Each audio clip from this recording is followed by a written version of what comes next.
மும்மொழி கொள்கையை பற்றி பேசுகிறாங்க. மொழியை கற்றுக்கிறதுலேயே உன் மொழியை செலவு பண்ணினா மிச்சத்தை எப்போயா கற்றுக்குவே? நீ 240 மொழிகள் இருக்குது உலகத்தில், அத்தனையும் கற்றுக்குவியா? நான் நிறைய தடவை சொல்லியிருக்கிறேன். பெருன்னு ஒரு நாடு தென் அமெரிக்காவில், முழுக்க ஸ்பானிஷ் மொழி.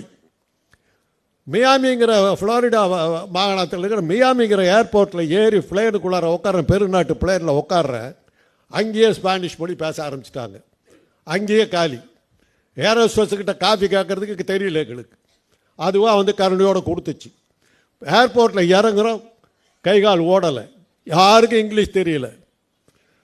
காஃபி குடிக்கணும், தண்ணி வேணும், நன்றின்னு சொல்லணும். அவன் மிஸ்டர்னு சொல்கிறதுக்கு என்ன சொல்லணும் ஒன்றுமே புரியல. 3 நாளில் எல்லாத்தையும் கற்றுக்கிட்டோம். தேவைப்பட்டுச்சு. காஃபி பாலோட காஃபி வேணும், கஃபே கோலேச்சே ஸ்பானிஷ்.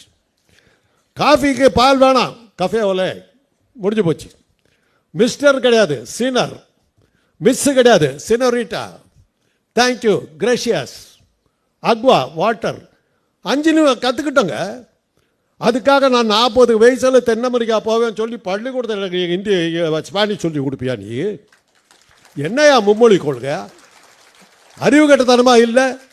இதை படிக்கலான்னா எனக்கு காசு கொடுக்க மாட்டானா? யாரையா நீ சொல்கிறதுக்கு? ஏன் காசை எடுத்துக்கிட்டு நீ கொடுக்க மாட்டியா? யார் அப்போ வீட்டு காசு?